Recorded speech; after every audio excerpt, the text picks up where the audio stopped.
Today is Saturday, May 24th, and today we're taking stock of the overall state of artificial intelligence in 2025.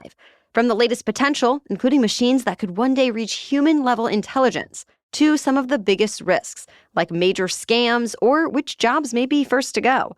Computer scientist Kantaro Toyama is a professor at the University of Michigan School of Information. He's a fellow at MIT's Dalai Lama Center for Ethics and the author of Geek Heresy, Rescuing Social Change from the Cult of Technology.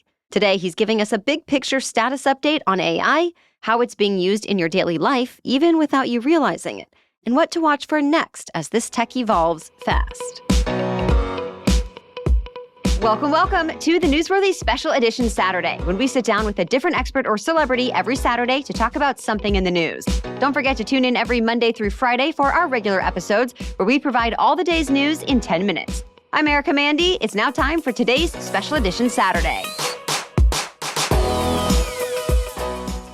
Kantaro Toyama, thank you so much for joining us here on the Newsworthy. Absolutely. I'm very glad to be here. Thanks for inviting me. What would you say your overall take is on the status of AI right now in 2025? I think, we have crossed a significant threshold in terms of artificially intelligent creations. We haven't quite gone to the point of what people call artificial general intelligence, which is machine intelligence that is as good as human in most ways and probably much better in many other ways, in that today's chatbots aren't great at logical reasoning, although for most purposes, they seem like they're doing just that. But very often, they don't completely have an understanding of this idea that human beings do, which is there are some things that are true and some things that are not.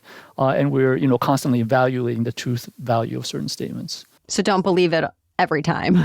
Absolutely not. I mean, it's well known by now. People have probably heard the word hallucinations. Yeah, there's all kinds of ways in which these technologies can get things wrong. But the amazing thing is just that we are at least having this conversation. We think there's a machine that's reasonably intelligent, that we're questioning its veracity. Do you expect it to get to that next level?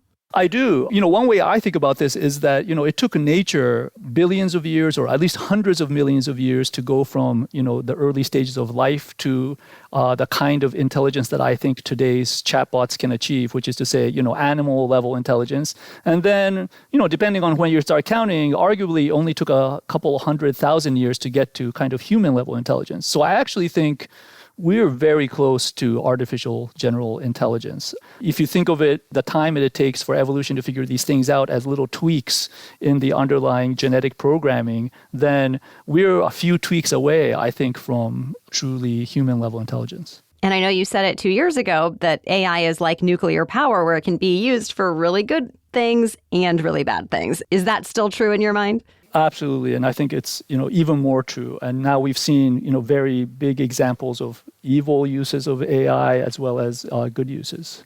Any particular evil and good that stand out to you? I think it happened in Hong Kong, where some employee at a large company was fooled into wiring $25 million to scammers. And the reason why this person was convinced was apparently they invited him into a video call, something like a Zoom call, and he was convinced that all the other people were people that he knew who were his colleagues. But it sounds like it turned out to be that they were deep fake AI-generated videos. And that's obviously happening a lot on a smaller scale of scammers using AI in various ways. Yeah, so I think online scams have been dramatically amplified by AI. I mean, in the last year, I've probably gotten very close to being within inches of being scammed because it just seemed like such a normal email message. And it was only when I started entering passwords and so on that I was like, oh, maybe I should think this again.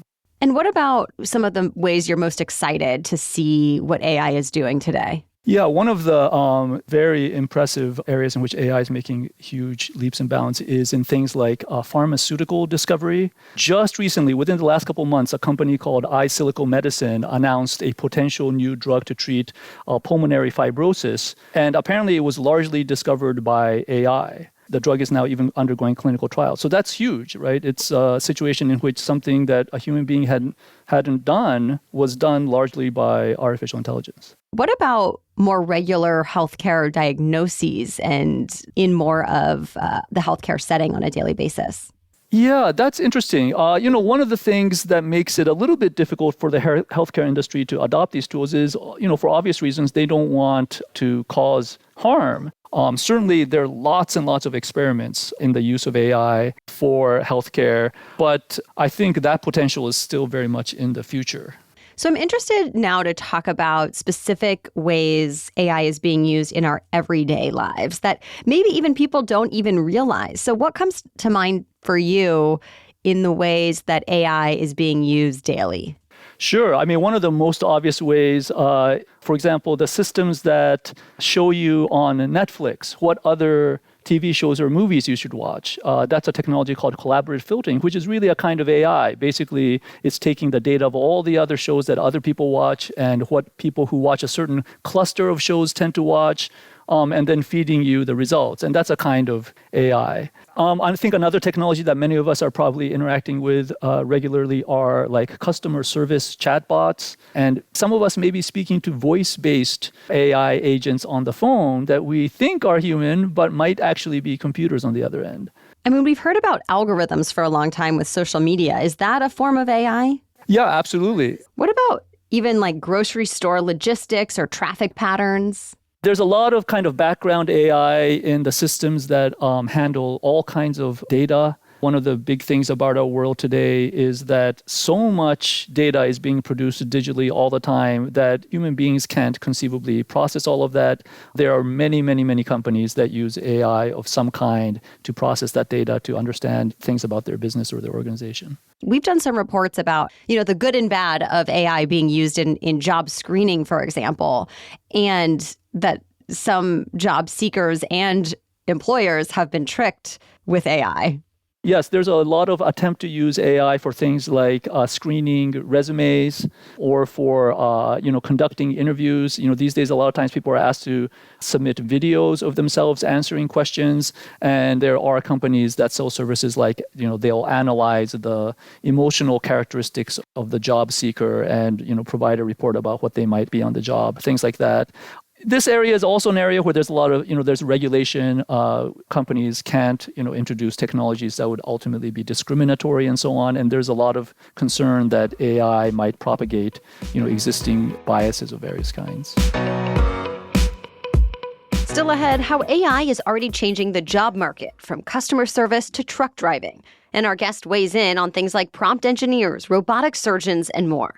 Plus, what should today's teens be studying and college grads be pursuing if AI keeps moving this fast?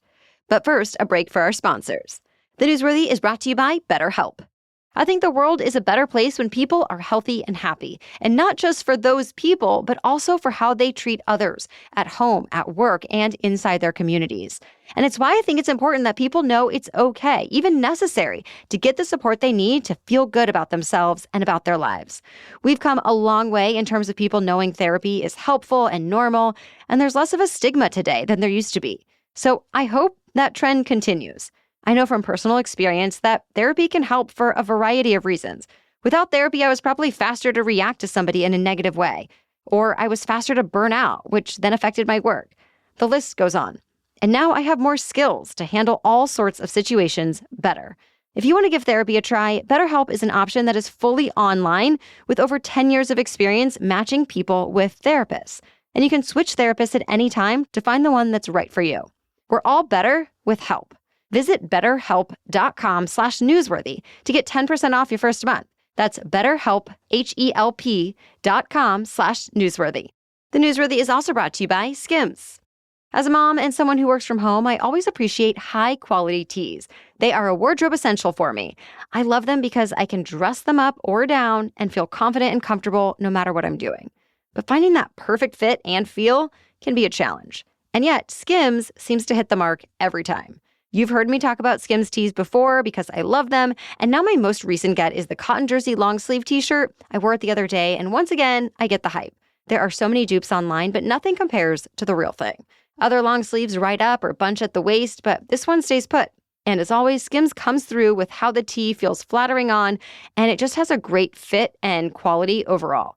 I still wear their short sleeve tees all the time. See for yourself when you shop Skims t-shirt shop at skims.com. After you place your order, be sure to let them know we sent you. Select podcast in the survey and be sure to select our show, The Newsworthy, in the drop-down menu that follows. Now back to my conversation with Kantara Toyama. On the topic of jobs, it does seem like I'm hearing now more about AI actually taking some people's jobs, whereas before we were talking maybe, this could happen, it might happen. Now some companies are coming out and saying we're leaning on AI more and we're not hiring, or we're investing so much in AI that we have to cut costs and people elsewhere. Are you seeing that too, and do you expect that to continue? Yes, I read an article about, I think it was a Swedish company that now seems to be very open and almost boasting about how they're aggressively using AI and trying to reduce their workforce. I think that's a reality, whether people announce it or not. The history of the last several decades is that companies will do everything they can to reduce their costs, and human employees are one of the biggest costs for most companies. I think areas in which there's already been, at least a percentage-wise potential decline in things like in human employees are things like customer service. One area which I think is very close to being eliminated as a class of jobs is truck drivers. We just saw a report from the Wall Street Journal about tech parents who are telling their teens to go into the arts now instead of technology because they think AI will take all the tech jobs. What would you tell kids right now about the careers to pursue for the future? I actually think going into the arts is actually not necessarily a great guarantee of jobs, if only because certain arts like illustration seem like already on the chopping block because of AI. And I expect that will continue without some significant regulation that prevents that. I think the areas to look out for are those jobs where you might think, I would never want a robot to do that to me. Maybe it's a doctor, maybe it's a nurse, maybe it's a social worker. And those jobs might be reasonably secure for a while. You bring up doctor, but there's talk of, AI doing surgeries with robotic hands. That's a great point. So, I think the challenge is we don't know what part of the doctor's job we would be comfortable having done by robots. It might be that, I think of the moment when, I don't know if you remember, but, about 20-ish years ago, we were all wondering whether people would be happy to type in their credit card numbers, for online commerce. And it wasn't clear that human beings would trust an anonymous online service. But today we do that regularly. And so in a similar way, it's not clear, we might feel today that we wouldn't want a robotic nurse, but maybe 20 years from now, everybody will think that's normal and it's perfectly okay. And I think some of those are things that we just don't know. And in some ways, we have to run the experiment to see. Do you think there's an upcoming job path to just be knowledgeable about how to use AI and the systems and the prompts and all of that? There was a headline the other day about how the job prompt engineer came and went very quickly. I do think that there are going to be job categories, but I think they're just as quickly as they come, they're going to go because the technology is also advancing quickly. And, once we get to the point where we do have an artificial general intelligence, it's not clear that we need the human being to do any part of it. So the best advice for, high schoolers right now is just, I don't know, what is the advice if it's so much uncertainty? Because it's hard to predict, we might as well do the things that we love. In some ways, that advice is even more true with the threat of not being clear, what things will have as a livelihood. And then the other thing I think is we all need to become good as political actors so that when that world comes where most of us can't get a job because there are better AI versions of it, I think we need to think about, changing the way that the world works and how we earn a livelihood. Going back to AI in our daily lives, I'm curious, how are you using AI in your day-to-day? I often consult ChatGPT when I know there's a word or a phrase for a concept, but I can't get it out or I don't know it, and I'll describe what it is and then ask ChatGPT if there's a phrase for it, and very often it gets it right on the nose. And then I look it up in other, papers and so on, and sure enough, that phrase is commonly used in some other field. Something I'm noticing is like a digital calendar. I can use a URL or a picture of a recipe or an invitation, and it just automatically sends it to my calendar or my meal plan, which is obviously very convenient. Have you heard about those types of tools and how they're used by families or individuals? I think one of the major upcoming near-term innovations is that kind of personal assistant where things we might have asked, a personal assistant or a butler to do will get done digitally through these kinds of personal digital assistants.